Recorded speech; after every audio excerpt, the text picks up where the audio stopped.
And we will.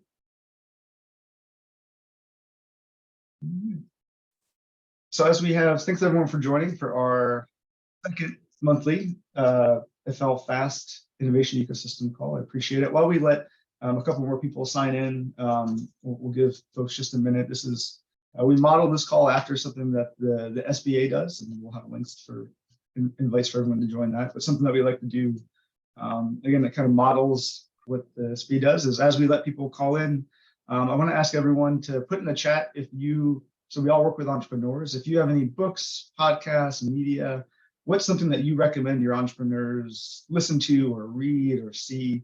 It can be serious, not so serious. It can even be a YouTube video of something that you recommend a lot of your entrepreneurs check collect their running list. We'll just let people, if you have anything, go ahead and put it in the chat. I know a lot of people recommended the rainforest last time.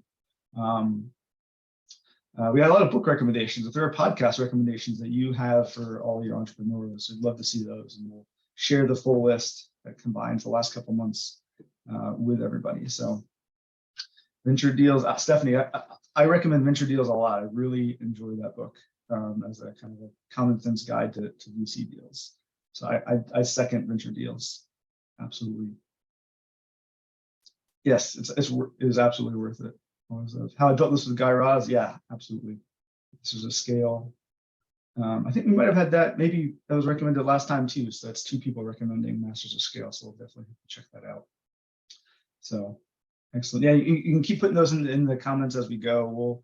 We'll go ahead and get started and kick off. Yeah, feel free to keep putting those recommendations in the comments. We'll capture everything and send it out after. So, so just to kick us off, so I'm Jack Hinkle with the Florida High Tech Corridor, and this is our monthly gathering space, our monthly call for organizations across the state of Florida who work with entrepreneurs to kind of come together and talk about how we can support entrepreneurs, particularly with SBIR's TTR. This is a program of the Federal and State Technology Partnership Program, or FL Fast. So just a quick layout for the day. So we're welcoming everybody, and now keep putting those recommendations in the chat if you have them. We have 2 great guest speakers today. So we have Eldon Hawks from the SBA, who's going to talk to us about kind of resources and capacity building and what SBIR is and some of the resources that you can utilize to leverage that. And Dr. Eileen Chant, who is the outreach manager for the U.S. Department of Energy's SBIR office, who that has an open solicitation right now. So she'll share some more information about that, resources that you can leverage for that. We have a few announcements and some resources that we want to point out and make sure everyone is utilizing. And then at the end, we'll give everyone an opportunity. If you have questions or comments, you can put them in the chat at any time for the speakers. Also, with events, if you have resources, if you have something you want to share about your program, at the end, we'll have a few minutes where you can jump in and unmute and kind of share something that you're working on, whether it's for an SBIR resource, a program, an event. So absolutely feel free to put those in the chat and come in at the end and share what those are. So I just want to set the not so much the ground rules, but just sort of why we've launched this call. This is part of, again, this is part of our FL Fast program. This is the, we're going to have resources and programs that we'll be launching for entrepreneurs, and you'll be hearing more about that as we go forward. But the purpose of this call is to really support and bring together anyone across the state of Florida who works with entrepreneurs, any entrepreneur support organizations, incubators, accelerators, SBDCs, service providers, investors. So if you have colleagues that fit that mold, please send them the RSVP link. We'd love to have them join. We're going to be highlighting resources, open solicitations, program managers. We're going to have guest speakers every month, so we have a couple great ones to kick us off this month.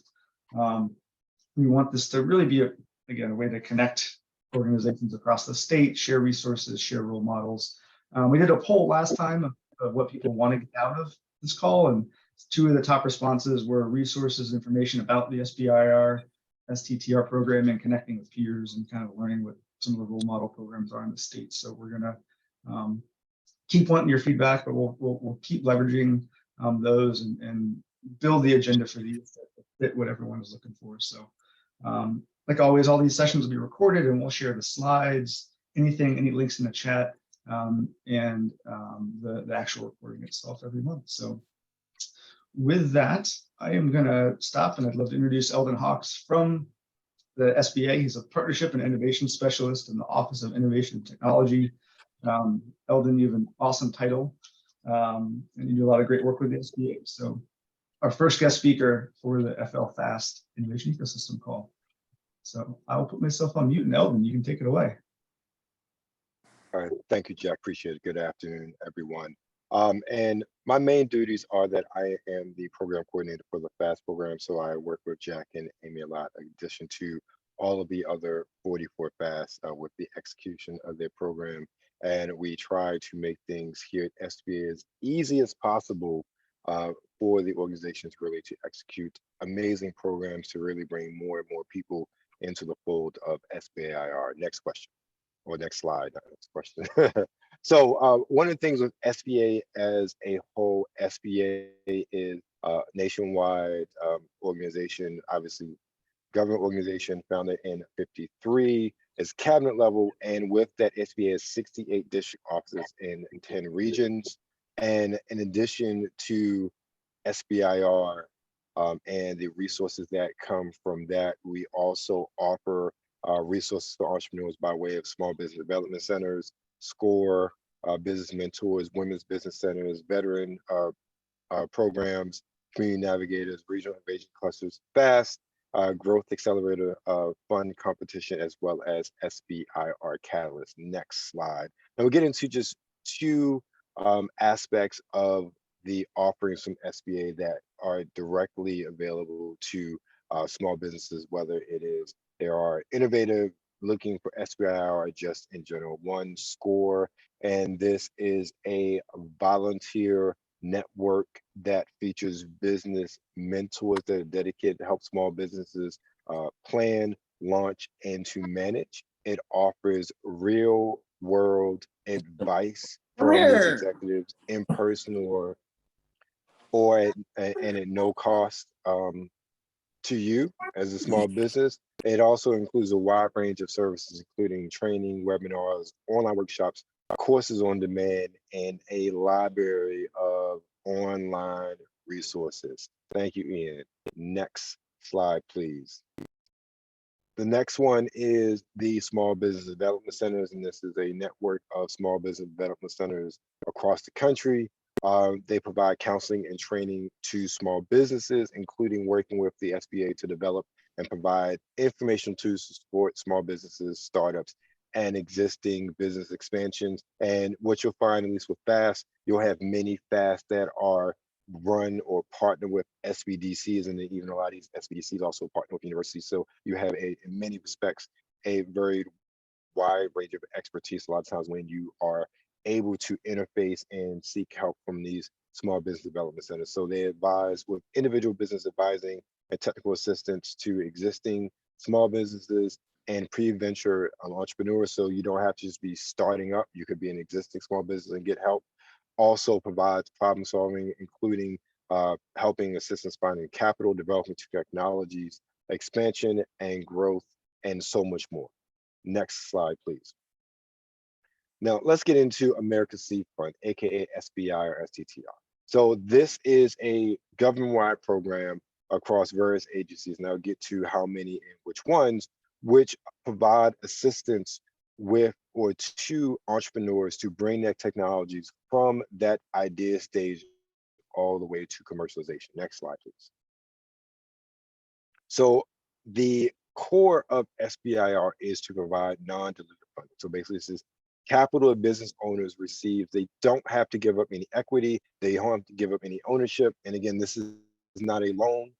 These grants, or excuse me, these funds will come in the form of either grants or contracts, depending on the agency. And they're always to help develop your technology and chart a path from that infancy stage, the idea stage, proof of concept, all the way through commercialization. The main goal of SBIR is to bring these technologies to the commercial marketplace, regardless of what form that takes. Next slide, please. Now, finding a success is just some average numbers for the sort of success that SBIR has had over the years. So 4,000 average number of companies per year, $4 billion as of FY20 total funds invested. That's for FY20. It's going up just a little bit, and we'll see in the next few slides where it is per last year's fiscal year. And again, zero equity or IP ownership is taken by the government. So the government just gives you money, and depending on if there's a contract or a grant, there may be a physical or some sort of service deliverable at the end. If it's a contract, a lot of times those will end up being sole source contracts. But for the most part, there is nothing else to deliver outside of that, and the government takes no ownership, no IP equity, no ownership of your technology as you develop. Next slide, please. So both SBIR and TTR support scientific excellence and technological innovation. With that, there are differences between the two programs. So SBIR encourages entrepreneurs to partner, while STTR encourages entrepreneurs to partner with nonprofit research institutions. That's the biggest part or the biggest difference between SBIR and STTR. STTR, you have to have a nonprofit research institution as a partner. And there's certain ways where that funding is divided up between the two institutions, but that is the main difference. SBIR, you're encouraged to partner, but you don't have to. If you have the capabilities as an organization, you can go it alone. Next slide, please.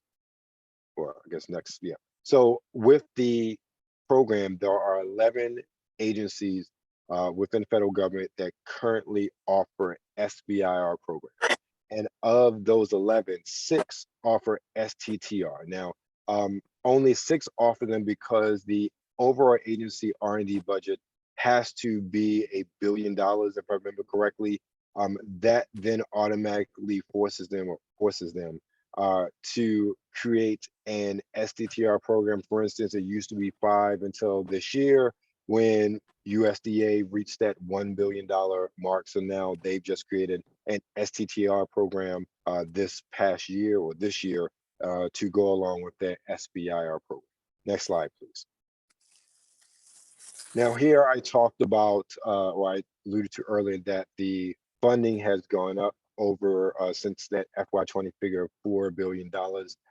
For FY21, total funding amount was $4.38 billion. And of that, that's broken down to $3.852 billion for SBIR and a little over $500 million for STTR. As you see, a lot of that funding, as you can imagine, with our budgeting as far as the country's concerned, a lot of that's coming from defense, DoD with $2.24 billion. HHS was $1.25 billion. Then you go down little by little until you get to EPA at the bottom end with $3.8 million in funding per year. And if you look at the pie chart as well, you'll see those agencies that are denoted by contracts and grants. And I'll get to a little bit of the difference between the two in the next coming slides. Next slide, please. So I've talked about how, or starting from the proof of concept all the way to commercialization. So with SBIR, STTR, there are 3 phases. The first phase is a proof of one phase. So most organizations start out with that proof of concept. Some have phase 0 funding, which has their own sort of mechanisms. And I think Eileen will probably talk about phase 0 because I believe DOE offers phase 0 funding. Eileen, correct me if I'm wrong when you get up. But all organizations offer a phase 1. A phase 1 is that proof of concept. And that's typically from 6 to 12 months, depending on the agency, and that could range anywhere from $50,000 grant or contract to a $275,000 amount of funding. Once you successfully complete phase 1, you are then eligible for phase 2. Now, phase 2 is that technology development. I always like to say, especially if you're looking at a granting agency, that phase 1 is going to be a very specific and just to show that it works. Phase 2 is typically when you develop that technology and expand it out a little bit. With a contract, and maybe a bit different as to what the actual goals are with that phase 2, but ultimately is expanding the technology in order to meet the needs of that agency. Those phase 2 was typically 24 months, 2 years, and they range anywhere from $750,000 to $1.8 million. Now, depending on the agency, some agencies have some sort of steps in between phase 1 and phase 2 and phase 2 and phase 3. Some offer direct to phase 2 awards where You may have technology that suits their needs, but it is past that proof of concept stage, but not quite at that technology development stage. Then if they so offer it, you can apply to go direct to phase 2. Also, some agencies have a phase 2B program where you are finished phase 2, but you're not quite ready for that commercialization. So they have supplemental awards called a phase 2B to allow you to further develop that technology to get it toward commercialization. Again, that varies by agency, but the core of the program is phase 1, phase 2, and then phase 3 is commercialization. Now, there are no direct SBIR dollars that go into phase 3, that commercialization phase. However, particularly if you're looking at contracting agencies that are looking for some sort of deliverable at the end, that could unlock sole source contract access to the tune of $665 billion in the federal marketplace. Next slide, please. So, who can apply for SBIR? So basically, small business is classified as, you have to be a for-profit entity, fewer than 500 employees, most are fewer than 10. And during my time at the USDA, I would say on average, most of the organizations that applied and won had 2 to 4 employees. So you don't have to have a whole lot of employees in order to actually apply for an SBIR award. You have to be owned and controlled by US citizens or permanent residents, and you can be either a startup or established company. Next slide, please. So what topics, what technologies get funded? With 11 different agencies. And even with that 11, you have various agencies who have different institutes, say with NIH, different branches of the military with DOD, and then branches of but departments under them.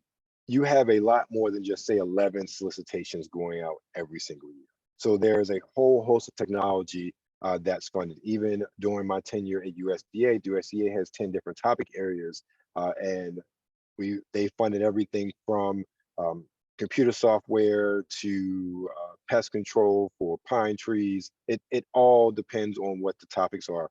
But even with this just a small subset of the sort of topics that have been funded. It includes ag tech, AI, biotech, robotics, sensors, space exploration, national security, clean energy, cybersecurity, microeconomics, and so much more. Next slide. So these are the 11 different agencies. So what you hear are market-driven and mission-driven. And typically, this isn't always the case. You're going to find a distinction between market-driven and mission-driven, as in market-driven, typically granting agencies, mission-driven, usually contracting agencies. Now, what are the differences between the two? Market-driven, they invest in technologies to solve problems through a common marketplace, which basically means in their solicitations, that solicitations are typically very broad. They have very overarching topics, and they have research priorities based on those topics listed in their solicitation.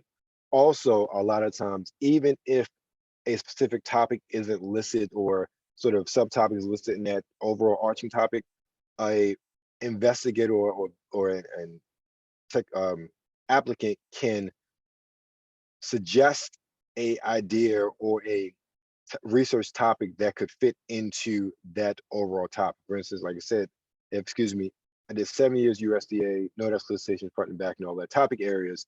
One of their topic areas that they have is rural and community development.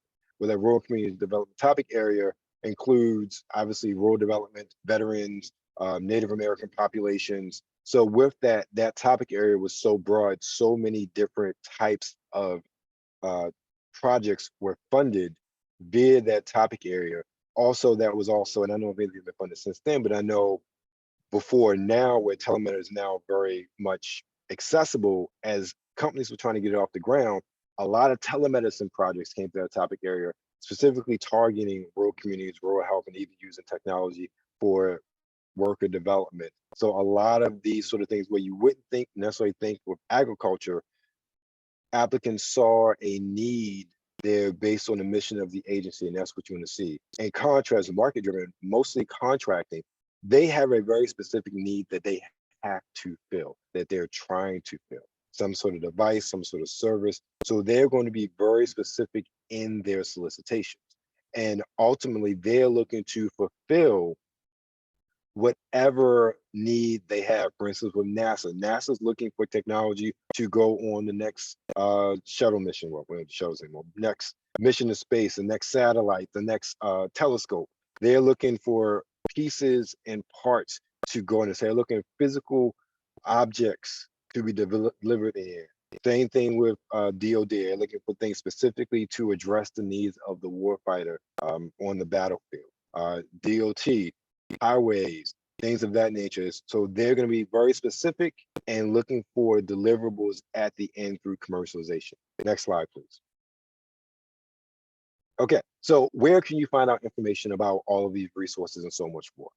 SBI.gov is the perfect place to go. You'll find program solicitations, tutorials, resources, events, and SBIR's DCTTR data.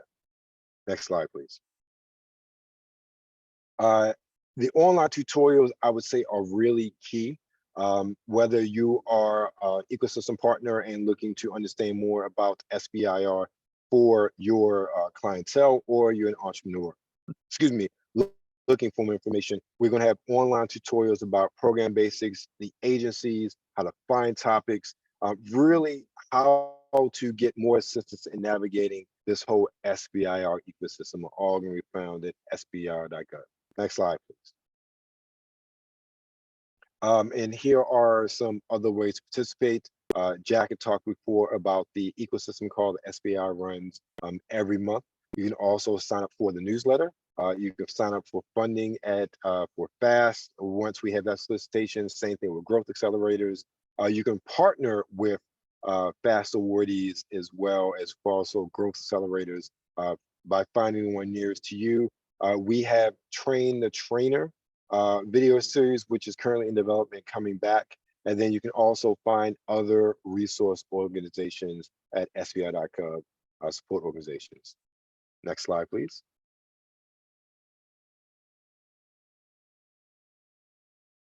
And you can find more about America's Seed Fund at SBI.gov/seed fund. And that is it for me. All right. Appreciate it, Eldon. We have a couple minutes. Are there any questions for Eldon? You can always put them in the chat and we can answer them as we go, if you're able to hang on, Eldon, or if anyone wants to unmute, if you have questions. Yep. And there's a lot of great information there. So, okay. Well, if you have questions, put them in the chat, and we'll see if Eldon can answer them as we go, and we will. So Eileen, I'm going to stop sharing. You should be able to share. So next we're going to have Eileen Chant, who is the outreach manager for the U.S. Department of Energy's SBIR program, talk about the open solicitation they have and some resources and all that. So I won't steal her thunder. And yeah, just to answer a couple of questions. We will share the presentations and all the information that you see. So absolutely. All right, Eileen, off to you. Hi, everyone. I'm happy to be here and talk to you. This is a very good time if you're interested in DOE, SBIR, because we have a solicitation open. So I have a few minutes to talk about the high-level basics of our program. Eldon went over some great overall details about the different federal programs. So I'm going to start with sort of what differentiates DOE, because every program is the same but different. So you do have to dig into the agencies that you think are going to be best for you and find out what their whole solicitation and application process is like. We are DOE, as Eldon had a pie chart up there. We are the third largest agency. Our grants are in excess of $300 million a year. Last year was $348 million. We have both the SBIR and the STTR programs, being one of the larger agencies. You should get to know what the differences are between the two when you're applying, to make sure that you're applying to the right program. We are a granting agency. So interestingly, we are a granting agency. We expect our awardees to have their eye on the commercial marketplace, the private sector, to commercialize their products. DOE will not be the customer, but yet at the same time, DOE's topics are designed to advance its mission. So we're kind of in that space between the mission-driven and the market-driven programs. So our mission really can be divided into three parts. One of the mission areas for DOE is leadership in clean energy technologies, and I imagine that everybody's familiar with the fact that DOE does that. Maybe you heard the announcement yesterday about the breakthrough in ignition and fusion energy that occurred at one of the DOE's national labs. But did you also know that we are tasked with leadership in developing basic energy and engineering sciences, how to study things like nuclear particles. We even study how we study how plants behave and the atmosphere and the ocean, because those are all energy systems too. We study basic materials and many more types of basic topics around how energy and matter behave. And finally, the DOE is tasked with enhancement of nuclear security. So we are interested in technologies that can detect nuclear events like nuclear tests, nuclear detonations that occur around the world. Because you may have also noted in the media and the popular press that many of the governments around the world are trying to figure out if Russia is thinking about deploying nuclear weapons. And so there are ways that our government is using to detect whether or not things are getting moved around, supplies, that type of thing. And so we are interested in technologies that will help detect nuclear threats. We are also interested in environmental mitigation of nuclear waste, because the DOE is responsible for nuclear weapons waste sites around the country. There's a lot of cleanup still going on from the Cold War. And we also have, if you see our Office of Environmental Management, it's not generic environmental management, it's specific to nuclear waste cleanup. Eldon did cover phase 1 versus phase 2, so I will go over some of the specifics of our program. Our phase 1, which is a proof of concept study, feasibility. You're saying you can take your technology and save, this much amount of energy in a residential heat pump or something like that. Whatever your proposed feasibility study is, you will conduct that over a 6 to 12 month period, and your funding level will be at $200,000 or $250,000. The application, we get about 2,000 applicants a year, and our success rate is approximately 20%. So we give about 400 phase 1 awards per year. 9.5 months into your phase 1 award, you're going to want, if your feasibility work is going well and you want to take it to the next level, you're going to be submitting your phase 2 application focused on your technology demonstration, developing your prototype, and really thinking about commercialization, what your commercialization strategy is, and pivoting towards the private sector. The phase 2 awards are between $1.1 and $1 million. The study is typically 2 years in duration, and we give about 160 of those awards per year. If you get to the phase 2 application submission, there's a 40% chance of being awarded the 1.1 or the $1.6 million. That's a pretty good success rate for that kind of money.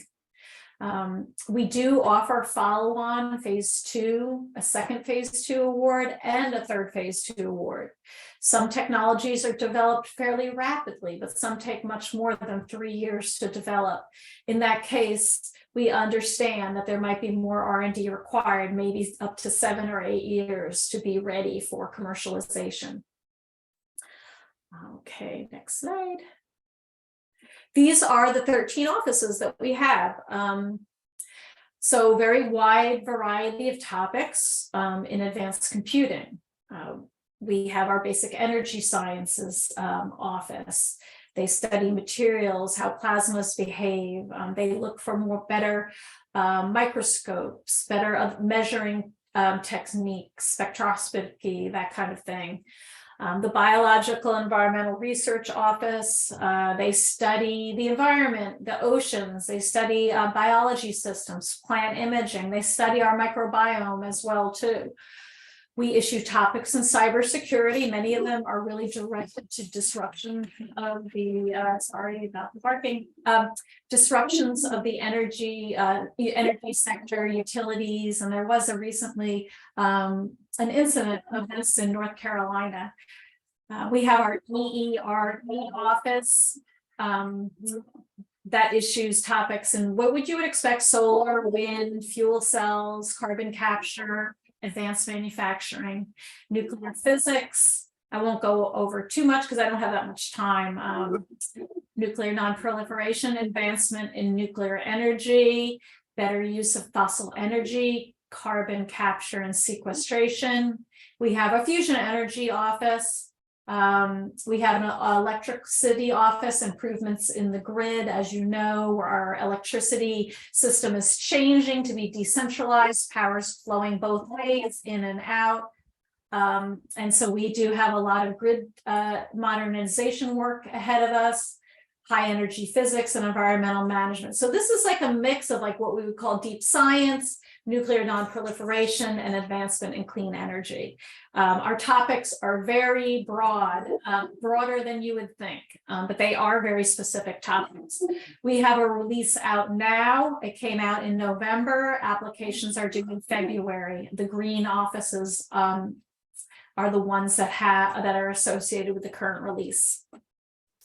I'm not going to go over the slide. I kind of already covered this, but I just really want to emphasize the wide breadth of topics. Even though our topics are very focused, there's a lot of them and they are more wide-ranging than you would expect. So go to our topics document and take a look. It's open now. See if there's something in there for you. Do a keyword search with your technology area and see if there's something you can respond to.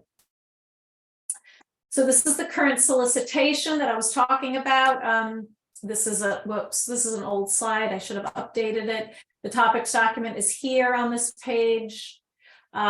We had topic webinars already, but there's recordings of the topic webinar. So if they're here in this box now. So if you want to listen to the webinar, you can fast forward to the topic you're interested in and hear what the topic manager said about the topic.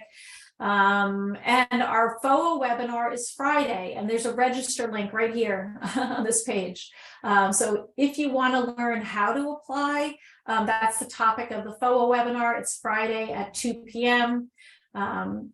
We do require letters of intent. You cannot submit an application unless you submit a letter of intent for each application you intend to create. And it is due January 3rd. Before 5 p.m. via our PAMS system.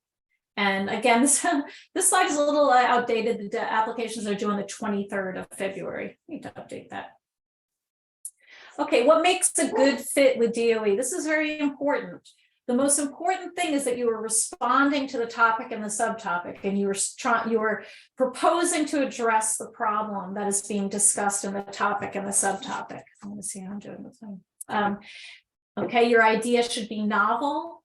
It must be R&D. So, it can't be something that's not a new idea, something that has been done before, and it must be research and development that we fund.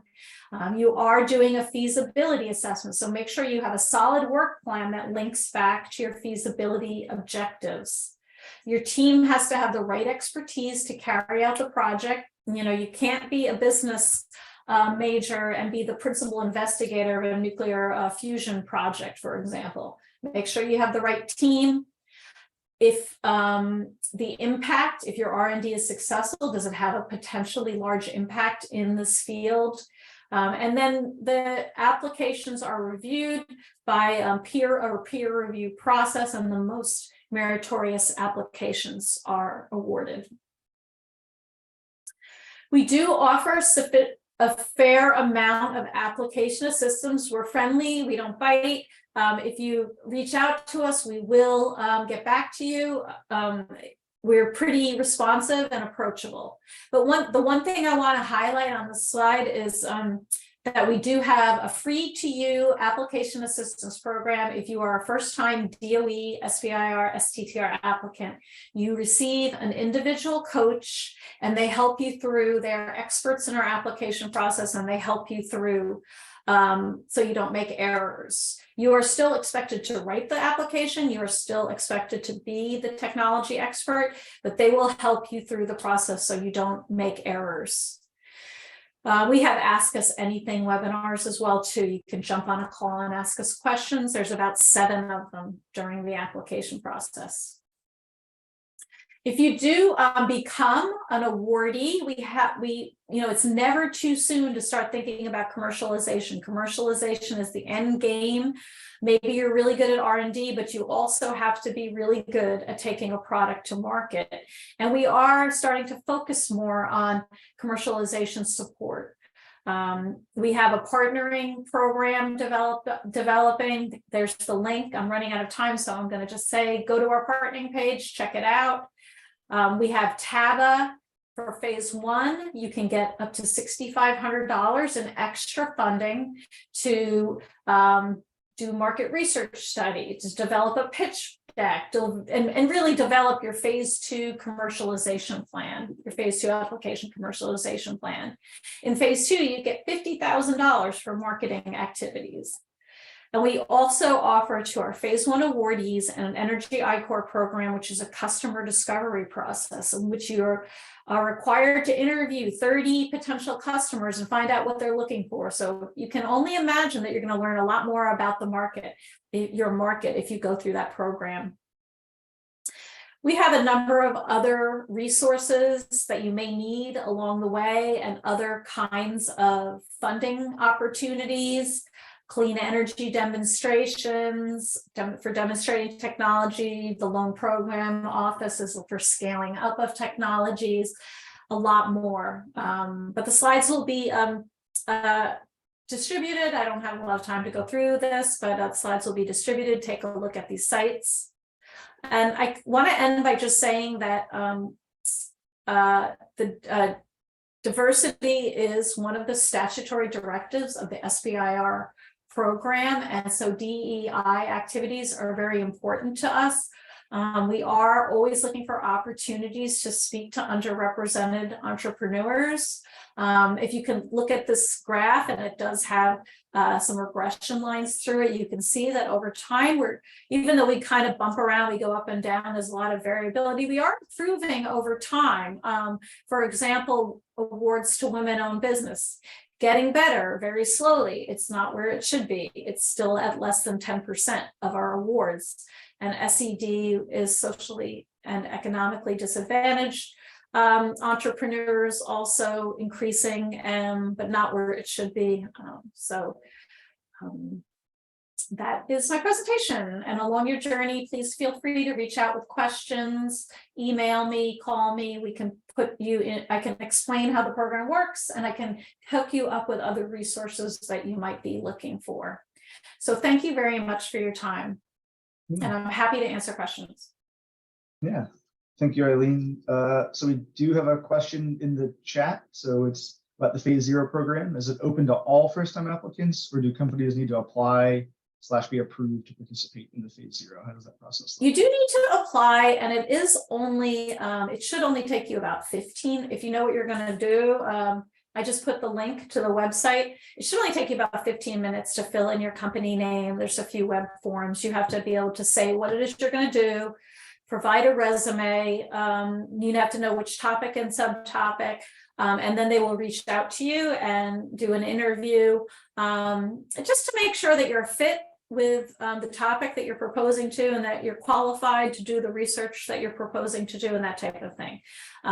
There are some eligibility requirements, but I would, if you're interested in phase 0 and you know what you want to do, I would apply today because the program's already running. Okay, excellent, thank you. Are there any other questions for Eileen? You can put them in the chat or feel free to unmute and ask if you do have anything. We have a couple of minutes here. If nobody does, I did have a question actually about your new partnering resources. I know you're looking at the timing, but I'd love to hear a little bit more about that. How does that work? How do companies leverage that, or what's the kind of ideal use case for those partnering resources? So we hired about a year and a half ago a person to launch these initiatives. Her name is Carol Radke. She has tons of experience, over 20 years of experience working in the private sector, but she was working with one of the commercialization providers. And she is launching quarterly networking webinars. So she's inviting partners, maybe, there'll be like a different focus each time, but she is, talking about commercialization and partnering topics. And then we're also launching a website, and the entrepreneurs are going to register on the website, venture capitalists, angel investors, engineering companies that might be called for engineering support, manufacturing, whatever type of partner you might need. And the website will do matchmaking and introduce you to partners. So she's got a number of initiatives starting up. I'll put her email. She's very happy to talk to people. So I will put her email also in the link in the chat. And you could reach out to her if you feel like your team is not all it should be and you feel like you need partners. I encourage you to reach out to her and have a chat with her. Perfect. Thank you.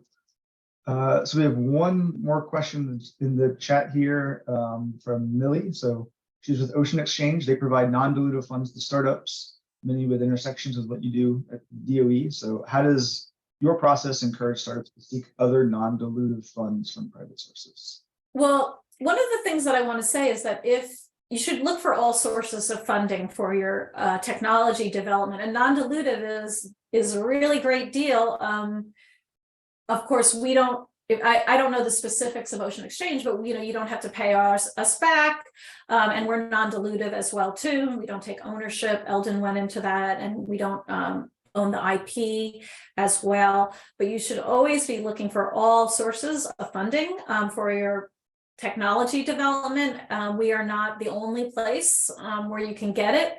But I would think, to Millie, who put that in, I would think you definitely want to reach out to Carol and talk to her about what you're doing, because that's the kind of thing that she wants to be aware of. And yeah, we always tell people, we tell them to look at NSF, because NSF is topic agnostic. Sometimes our topics are too restrictive for people, even though they might be working in energy technology.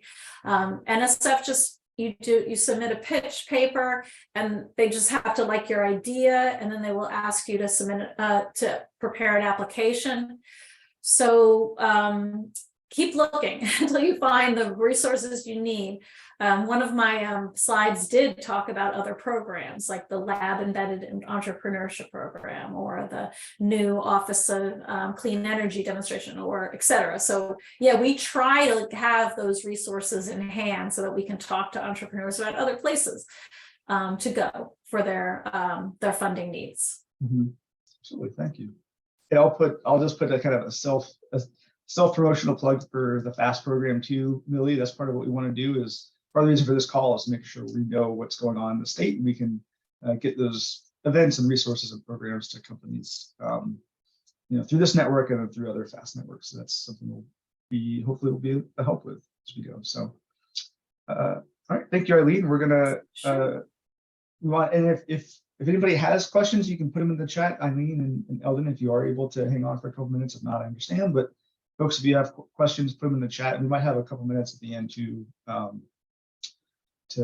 answer to some of those as well. So I appreciate it. So I'm going to go back to sharing my screen. We just had a couple, something we're going to try to do at the end of every month, every call, is just sort of highlight a few events or resources that are coming up that we thought were interesting and that this group would want to know about.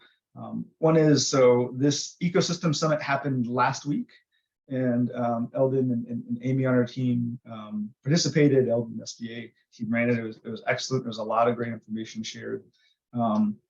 And one thing I wanted to point out is the site that's listed here is the Seed Fund Community Resources. So Ian just put a link in the chat And so this is going to be a great hub for upcoming events and resources from the SBA, all related to SBI RSTTR. You can see what's listed there. This includes a link to the monthly SBA call and a lot of great things coming up. So definitely keep that link bookmarked and keep up to date with that. You'll see a lot of what's coming out. I just wanted to highlight two from that list. First is the 2023 Growth Accelerator Fund competition. So this is something SBA has done in the past. It's a prize competition for entrepreneur support organizations with a goal of kind of amplifying and helping companies go for SBIRS TTR. It's changed over the years, and so they're launching the 2023 competition next year. But tomorrow, December 15th, there is an informational webinar where they're going to talk about the changes and what the new program, the new Growth Accelerator Fund competition will look like. So if you're interested, that's a potential funding source for some of you on the call. So definitely, if you're able to join that webinar, I just wanted to point that out. So it's a great, definitely keep tabs on that, the Growth Accelerator Fund competition. And then the second one, Eldon mentioned this as well, but the SBA is coming out with a self-paced train the trainer program, all related to supporting entrepreneurs go through the SBIRS TTR process. So you can sign up to hear about the updates when that's officially launched, and you can read a little bit about what that structure is like on the website there. Ed's put the links in the chat, so definitely keep an eye on that. It's another resource that you, your team, your colleagues can utilize that we're looking forward to seeing what that looks like. Sorry, you're gonna hear some barking in the background from me, so I apologize for that. There's a couple more quick things to point out on the kind of the resource side for ecosystems. The National Science Foundation has launched a new $20 million program for capacity building to broaden participation in innovation ecosystems. So this is a $400,000 3-year grant to ecosystems. So they have an introductory webinar in January. And so the part of the goal of this program is to get funding to build capacity to explore and tap into future regional and future ecosystem funds, including the NSF engine. So there's an introductory webinar in January, proposals, preliminary proposals due in February. So definitely keep that on your radar if you are eligible, if you're an eligible institution to go for that. And then lastly, definitely one event that we always attend that's a good place for the innovation ecosystems and entrepreneurs that connect across the state is Synapse. And so that's coming up in February, which sounds like it's a long time away, but it's really just around the corner. So definitely keep an eye on Synapse, and it's in Tampa this year and most years, but that might be a good place to connect with fellow ecosystem members on this call or for your entrepreneurs. So lastly, this is something I want to do every month, and I'll send this chart out. So you'll have the recording, and I'll send this out with my follow-up just to give everyone here an eye on what's open and available in terms of SBIRS TTR solicitation. So I won't go through every line of this, but there's the Health and Human Services, National Science Foundation have their open applications. NSF starts with a project pitch, like was mentioned before. One thing I did want to highlight is Department of Defense SBIR. So they have their normal solicitations that come out. Something that's new with the current fiscal year DoD solicitations is they have an annual BA. So as the year goes on, they'll add topics to their open solicitation that might be out of schedule for their traditional releases. So if you follow DoD, this is a little bit of a new strategy, a new tactic that they're using. So you'll want to keep an eye out for that. The annual BA, in addition to the normal solicitations that come out. Like Eileen talked about, Department of Energy is open and available. So letters of intent are due January 3rd. If you entrepreneurs interested there, that will be coming up pretty soon. But it's just the letter of intent is the first step before the full proposals. And then NOAA and Homeland Security also have topics that are out. Well, for Homeland Security, the full solicitation will be released tomorrow. So, but you can see the pre-release now. And Department of Education, some of the regular DoD topics. NASA, NIST, and Department of Transportation will all be coming out in the next couple of months. So we'll keep you updated on those as they come out. So our next call, was a typo there. We're in the December call, but our January call is Tuesday, January 17th at 1 p.m. You can use the same link. You should have a calendar invite for that. If you don't see it in your January calendar with the calendar invite that came to you, just let me know. We'll make sure you get that. But it's the same link that we used today.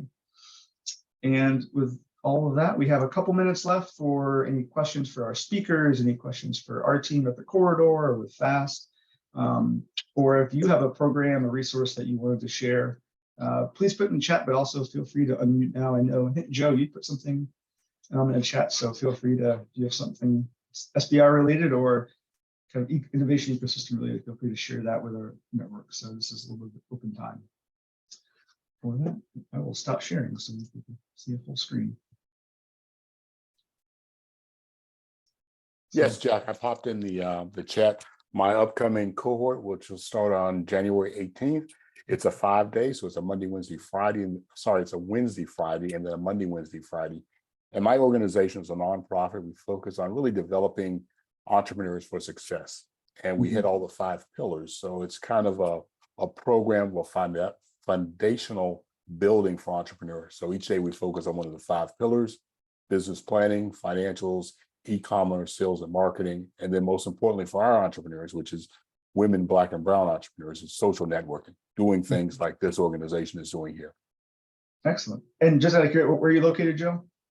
I'm located in beautiful Orlando, Florida. Okay, appreciate that. Not Pittsburgh. I guess he's gone. So any questions, comments, thoughts, questions for our speakers, questions for us? Anybody else have a program or resource coming up that you'd like to share? Jack, I'll pipe up with one thing. Just I know a lot of folks are new to this call. Great presentation by Eileen today about the resources at DOE. And one question that we get a lot and hear a lot is, do you have to be kind of a hard science entrepreneur developing something, you know, like, do you have to be working on a fusion reactor to participate in the SBIR program? And while Eileen was talking, I just pulled up the DOE solicitation and did a quick search for software, because that's a question we get a lot. And it's mentioned 43 times throughout the document. So just keep in mind that this isn't only for companies that are developing, you know, hardware or physical systems. It can also be companies that are working in data analytics, educational technologies, cybersecurity, and some of those software-driven models as well. It just has to be kind of new and novel and innovative. So I wanted to point that out for everybody who's joined us recently and might not be aware. Can I add something, Amy? Please Absolutely. do. Sure.